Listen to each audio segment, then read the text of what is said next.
happening, everyone? Dingo here, and I'm in New Hampshire with my mate Kevin McCurley, New England Reptiles, and today we're talking about the biggest snakes on the planet. Alright, Dingo, so giant snakes have always been my passion since being a little child and seeing them in books and actually being able to fill my life with these wonderful creatures, besides being the longest growing constrictor on the planet. And these are actually responsible for verified predation on humans. So in some places in Indonesia, there have been instances where very large wild populations of snakes still remain, where people then travel into the jungle, and sometimes there's a conflict and a person is actually eaten.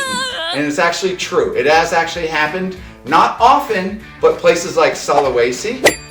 There's been a big event where they documented the whole snake feed, but it's really interesting because we're playing with these animals and we manage the brains of these animals. After all, they're dangerous predators, but when you get to work with a highly intellectual animal like this and you teach it to not be afraid of us, it then learns to appreciate us and enjoy us, and we get to have these incredible interactions with these animals, and that's what we're here today doing, playing with big giant constrictors.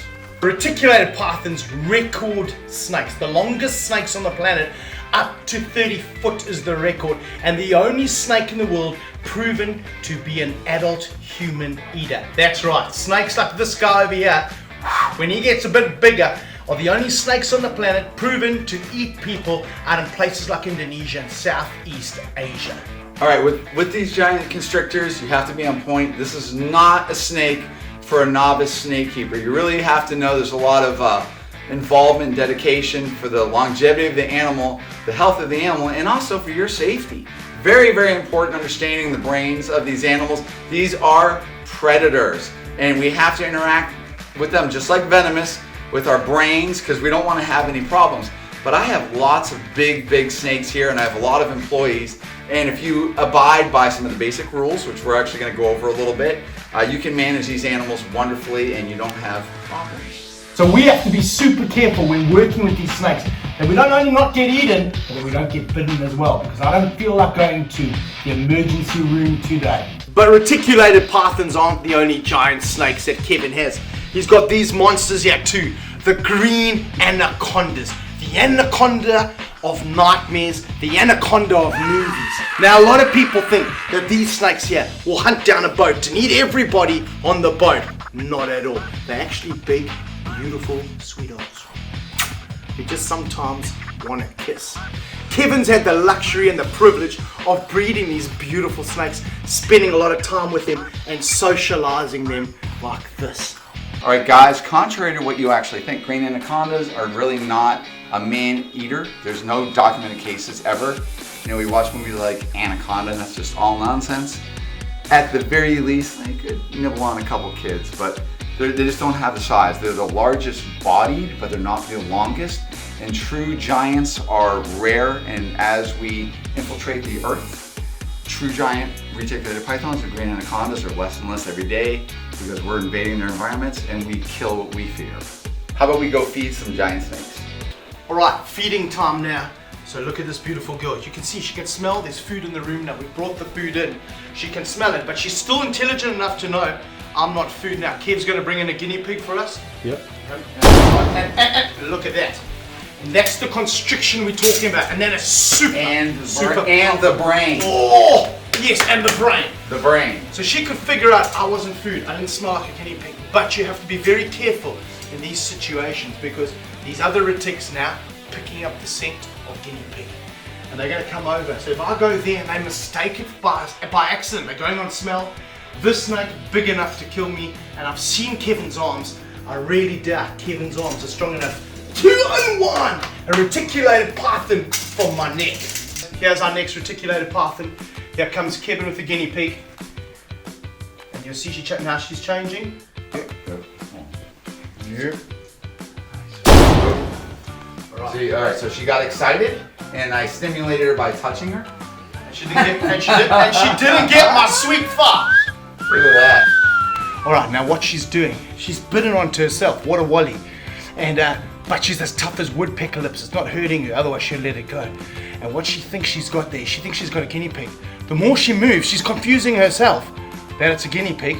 She'll come off there eventually and she realizes that she can't kill a guinea pig because it's her own body. And then she'll get back on. And these are the modes we were talking about earlier on. You have to be careful when working with these big snakes that they don't mistake you for food like she mistook herself. My sweet thigh was right there. Can you imagine having that attached to your thigh? Be absolutely catastrophic. Alright, now I'm about to feed a very Hey famous... guy! Don't forget to feed me! I'm feeding a very famous snake here, nerd. Let me out! Hey, you South African! Let me in! Snarfles. I've never met Snarfles before, but I don't care! Feed me! I want googly eye time! even though he's quite an ugly bugger, What? he can still eat a rat. You are stupid! I am the best! Big bugger ass. His face like he's run into the back of a bus about 100 times, but he's still eating, he's still healthy, he's big and fat. Look, boy. And they love being twitchy, reticulate pythons. Twitchy. Don't touch me! That's what he's saying. I don't know why he's not saying it now. Let's go food in his mouth. I got food in his mouth, dude. There we go, ready? I'm ready. Woo-hoo-hoo-hoo-hoo! Reticulated pythons! Come on. Whoa! Now Kevin says these are very intelligent animals. Dude, she tasted a little bit of guinea pig on it. Pandemonium. Oh, here you go, watch out. Yeah. Go quick. Here we go.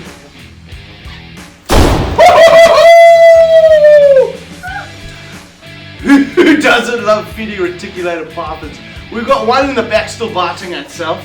Not the smartest python in the shed, if you know what I'm saying. Whoa. It's the truth. I'm speaking the truth. It seems like the American snakes, maybe they don't have all the tools in the tool shed, if you know what I'm saying. They're excited. Now we're going to feed Cupcake. And if you haven't seen Cupcake before, check out the nerd video when she smashes a guy right in the chest. Come, Cupcake. Let's see. She's just laid eggs. Here she comes. Woo-hoo-hoo-hoo! Have a look at that. She's just laid eggs. She's back there with a little shed here. She's as hungry as a sumo wrestler's bum. And there you have it. The biggest snakes on the planet, eating food, thriving, doing their thing. And this video is all about coexisting with these animals. Out in the jungles, we can live side by side. They're not evil, ugly monsters out to eat us.